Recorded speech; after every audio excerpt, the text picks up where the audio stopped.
Yeah, my dad's alive. Wrong tone? Is that the wrong tone? If you're blessed to still have your parents in your life, you realize it's a blessing and a challenge, man. The older they get, the more childlike they become. You ever look at your parents and go, how the fuck did y'all raise us? I'm scared to leave y'all home with the pilot light on. See you next week. My daddy, 82 years old, he got the nerve to have dementia as evil as he was growing up. Like, I don't remember, motherfucker, I do. And that's why your medication late. You forgot my baseball game, I forgot your doctor's appointment. That's the way. My sister called, Daddy, he don't remember nothing. You better go see him. I said, Daddy, don't remember nothing? She said, no. I said, well, tell that motherfucker I just left. And I'll be back at the same time tomorrow. I ain't gonna burn my gas up and you don't know who the fuck I am. I don't know how to have fun. How do you have fun? How do you guys do it? Like, I don't think I would have come to this show.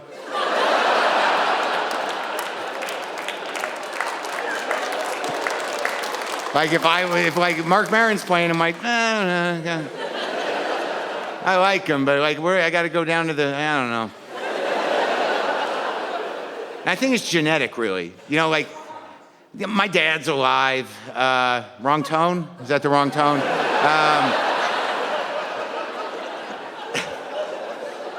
Wait, let me try again. I'm blessed to have my father still with us. But sometimes, some days, it's like, when? My father was diagnosed with stage 4 lung cancer, so we're all over the house deciding the course of treatment. Doctor tells my father, he said, Mr. Hughley, you can go to the City of Hope and you can receive the most advanced cancer treatment known to man. You know what this motherfucker said? Well, how far is that? I said, well, motherfucker, not as far as the upper room.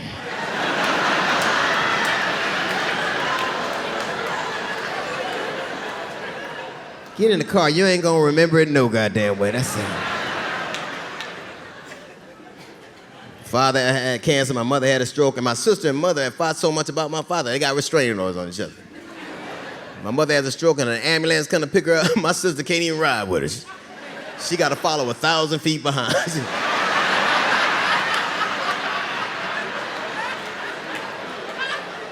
I wish I was lying, but I'm not. Do you remember the day you realized your dad was a fucking idiot? Do you remember that day? It's a pretty important day, because you spend a lot of time thinking like, he's great, my dad's great, he's the greatest guy in the world, probably longer than you should. And then one day the fucking other shoe drops and you're like, holy shit, and when did he turn into an idiot?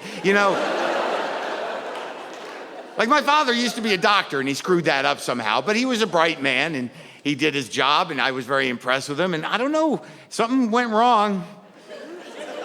Like, I don't know, like, I got a phone call from him once, and he was all upset. And I'm like, what's the matter, Dad? And he goes, I just don't understand why I didn't win the lottery. Wait, what? Yeah, I play every day. I don't get why I'm not winning. I'm like, oh my God, when did you become a fucking idiot?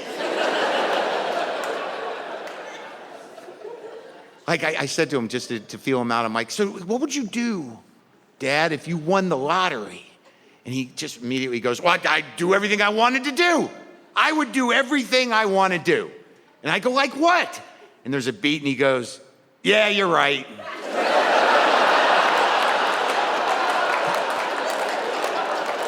That quick? You didn't.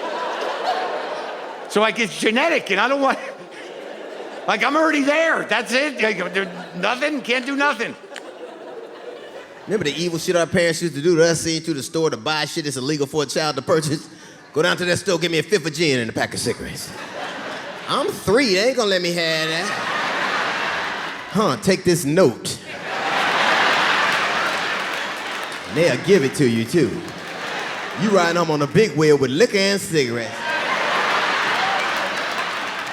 All your neighbors, that's a good little boy right there. He's gonna amount to something one day, you watch.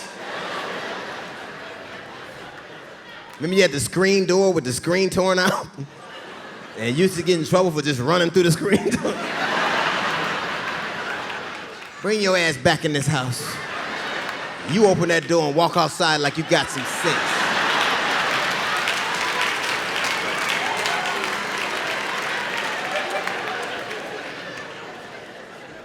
The worst shit to be is the little boy that look like your daddy if your mama don't like your daddy. Why are you walking like that?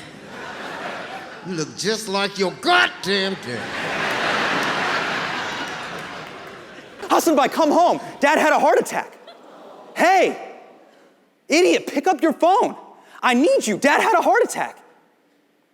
And my dad had just suffered a quintuple bypass. So they're rushing him to the hospital. Aisha goes, come home now. I was like, yeah, I got a set at the Comedy Store. So I'm gonna do that, then I'll come home. And I went and I did a set at the Comedy Store. And then I drove home. And I don't know why. I get to Kaiser and we're upstairs. My mom, my sister, they're crying. And my sister looks at me, she's responsible. She's like, they don't know what you did, I do. Doctor sees me, comes up to me, are you his son? Yeah. You over 18? Yeah, sign this. I signed this waiver that clears the hospital of any liability if something happens to my dad. The surgery's that risky.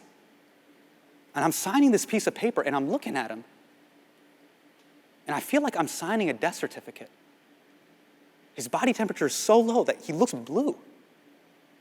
They wheel him into surgery and I hand the clipboard back to the doctor. And I take one last look at my dad and I'm like, man, if this is the last time I see my dad, I'm saying goodbye to a person I barely even know. And I'm waiting, and I'm hoping that he comes out of surgery okay. Somehow he makes it through. So we're sitting there in the hospital, and I have to tell him stories. So I'm telling him stories about my life. He's telling me stories about his life. So I tell him the prom story. And he goes, Hassan, I'm mad at you. I was like, I know, I kissed a girl. I'll never do it again. And he goes, no. Why don't you forgive Bethany?